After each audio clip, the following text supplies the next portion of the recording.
La cuenca alta del río Laja, antiguamente llamada Río Grande.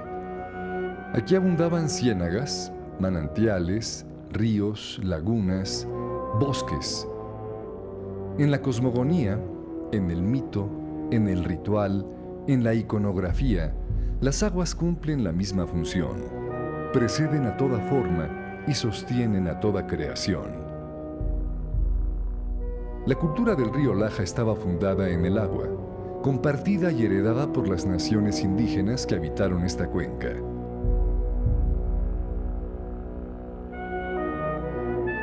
Estas memorias llenas de agua y casi míticas, hoy son estas tierras.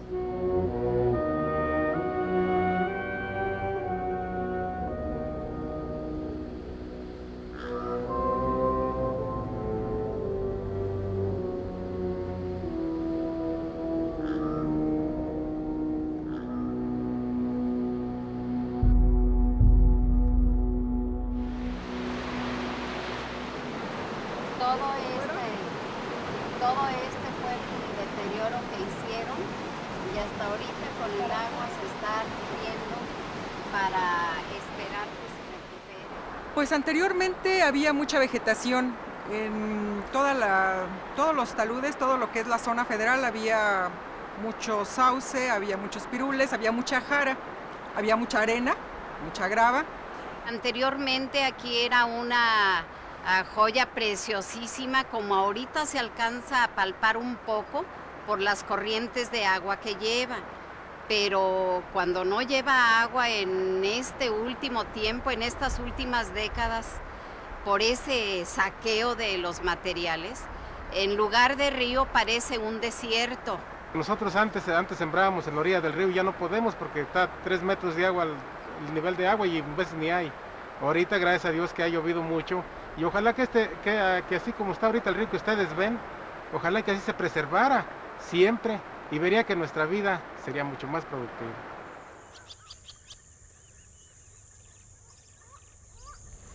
102, 105 años. Y me decían que también cuando ellos vieron este árbol ya estaba más o menos igual. El árbol, desde que lo conocemos, está exactamente igual. En ese entonces toda el agua pues flotaba voluntariamente y ahora si tenemos más agua en la comunidad, para el gasto de la comunidad es que nos ayudamos también con agua de un pozo profundo. Eso sí, a través del tiempo se están empobreciendo de agua porque nos imaginamos que el agua pues se está acabando, se está bajándose.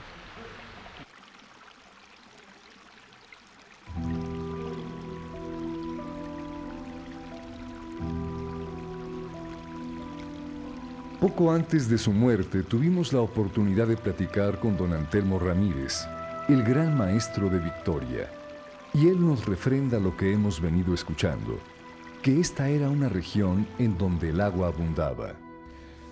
Sichú es toda una región, ¿sí?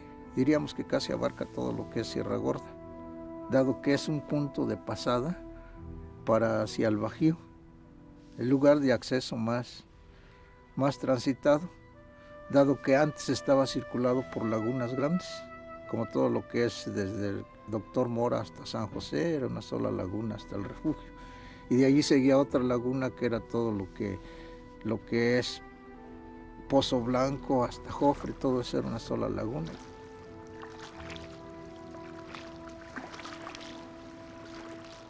Le hemos dado mucha presión a los recursos naturales y especialmente al recurso agua. Tenemos que hacer una reinversión, reducir de manera muy significativa la erosión, que es otro problema muy grande que tenemos. En promedio se nos van 25 toneladas por hectárea por año de suelo. Y sin embargo todavía podemos ver regiones muy ricas que nos dejan imaginar la gran riqueza de ayer.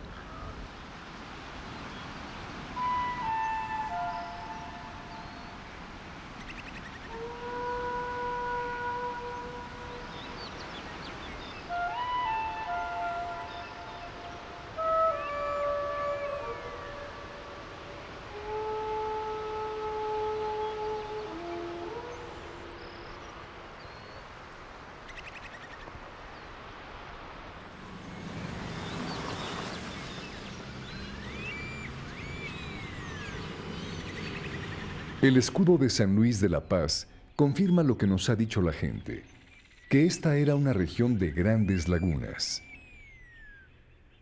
El escudo probablemente señale a Huaguenandé o a Curinitz, las lagunas de mayor importancia en tiempos de la Gran Chichimeca.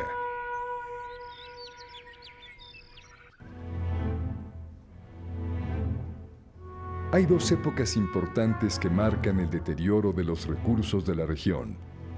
Las crónicas históricas señalan las bonanzas mineras como la primera de ellas, en virtud de la gran cantidad de madera que utilizaban como combustible para sus procesos. Las haciendas de beneficio, las minas, propiciaron la tala indiscriminada en los montes de la región. Pero también habría que agregar a las carboneras, que vivieron su apogeo en los años 20 del siglo pasado. La intensa actividad de las carboneras acabó con grandes extensiones de bosques.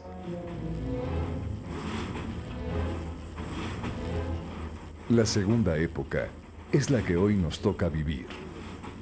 Los problemas se derivan de la extracción tan excesiva que se hace del agua subterránea. Históricamente, la explotación de la cuenca se inicia en los años 50, donde se perforan los primeros pozos. En los años 60, a finales, se empiezan a hacer los decretos de veda, donde se limita la construcción de más pozos.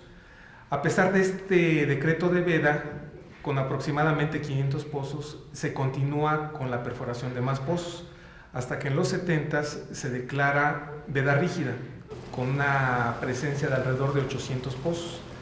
Lo curioso es que, a pesar de existir una veda rígida donde se considera que ya no debe haber más perforación de pozos, en la actualidad se manejan cerca de 2.500 pozos, es decir, casi 3 veces más de lo que había en los 70.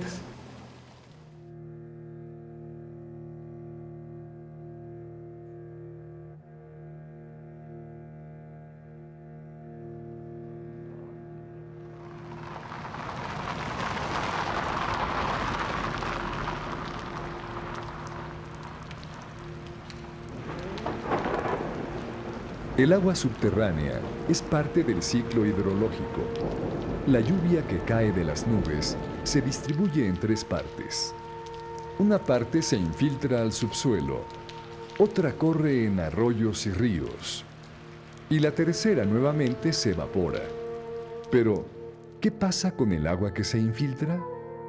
Una cantidad importante de esta agua humedece el suelo y es utilizada por los árboles y las plantas, y solo una pequeña parte logra infiltrarse hasta llegar al acuífero y formar parte del agua subterránea. Tenemos al fondo un corte litológico. Esta es una formación geológica que representa diferentes estratos que se fueron acumulando a lo largo de miles de años. En este corte podemos simular todo el proceso que tiene que tener el agua desde que precipita en la superficie para llegar a los niveles de saturación. Un acuífero es una formación geológica que nos permite justamente la circulación, almacenamiento del agua subterránea. Entonces, el agua subterránea se mueve a través de los espacios porosos que quedan entre estas partículas para llegar a mayor profundidad y formar parte ya de lo que es el nivel freático, el agua subterránea. Pero es importante hacer notar que el recorrido es lento. El agua se mueve a lo largo de cientos o miles de años, sobre todo cuando tiene recorridos mucho más lejanos o profundos. Hace no muchos años, el nivel freático, que es el nivel a partir del cual los espacios porosos están totalmente llenos de agua, estaba a unos cuantos metros de la superficie y casi de inmediato el agua de lluvia formaba parte del agua subterránea. En ese entonces el acuífero estaba lleno y el agua subterránea brotaba por todas partes en forma de manantiales o alimentando ríos, arroyos y lagunas. Pero si la extracción de agua subterránea es excesiva, el nivel freático en el acuífero estará cada vez a mayor profundidad y la tierra entrará a un inevitable proceso de desertificación. Y esto es lo que hoy ocurre en gran parte de esta región.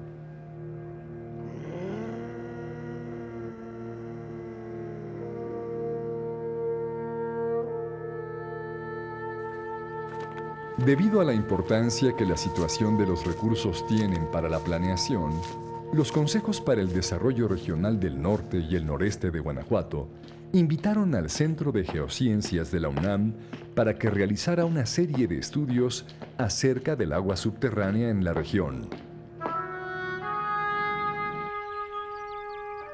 En 1904, el político, geógrafo e historiador guanajuatense Pedro González describe cómo los escurrimientos superficiales de San José Iturbide, Doctor Mora, San Luis de la Paz, San Diego de la Unión y San Felipe convergían para alimentar al río de la Laja, que finalmente salía hacia el Bajío a través de lo que ahora es la presa de Allende. Hasta 1981, y a pesar de que ya no escurría suficiente agua, la Secretaría de Agricultura y Recursos Hidráulicos reconocía esta comunicación y la designaba como cuenca alta del río La Laja. A mediados de los años 80, se divide esta cuenca en dos, la del río La Laja y la Laguna Seca. A esta última se le definió como cuenca cerrada. Esta división es la que manejan actualmente la Comisión Nacional del Agua y la Comisión Estatal del Agua y Saneamiento de Guanajuato. Los criterios para esta división son desconocidos y han generado una gran crisis en la toma de decisiones en la región. No sabemos por qué se arraigó tanto esta afirmación ni sobre qué argumentos se originó, pero el hecho es que desde la época de los chichimecas se habla de una sola cuenca, confirmado en 1904 por Pedro González en su estudio Geografía Local del Estado de Guanajuato, y ahora por los estudios del Centro de Geociencias de la UNAM.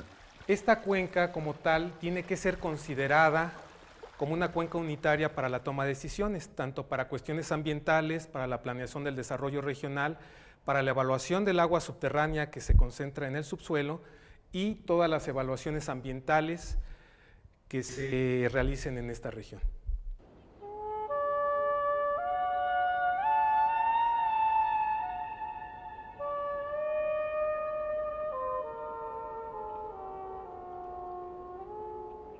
La Cuenca de la Independencia es una región hidrológica muy particular por su geometría y su área de influencia.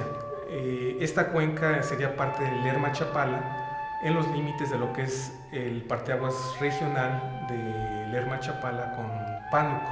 Ahí es donde inicia o donde nacen los escurrimientos de esta cuenca y son importantes porque, bueno, contiene 8 de los municipios más importantes del norte-noreste del estado de Guanajuato y donde la dependencia principal está fundamentada en el agua subterránea.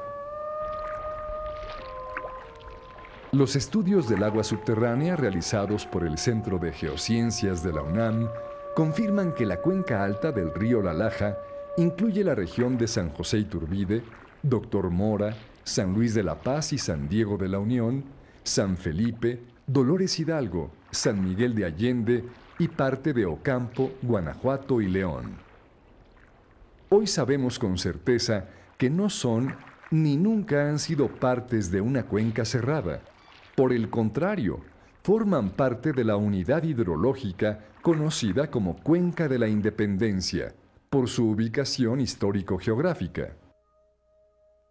La cuenca, que contiene al acuífero de la Independencia, está formada por dos acuíferos interconectados entre sí, uno de tipo granular y otro fracturado. En el acuífero granular, el agua circula entre los granos de arena y grava.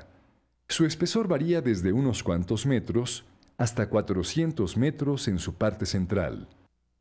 El acuífero de rocas fracturadas se extiende desde las montañas y continúa a profundidad. En esta zona el agua circula entre las fracturas de las rocas. La denominación oficial que establece al acuífero de la Independencia como una cuenca cerrada representa una política de explotación del agua basada en viejos principios que necesitan una revisión urgente. La tala de bosques, la erosión y pérdida de fertilidad del suelo, la falta de humedad y el abandono de las tierras son solo algunos de los síntomas evidentes en superficie de la invisible problemática de los acuíferos. Agua como recurso se nos está agotando, como recurso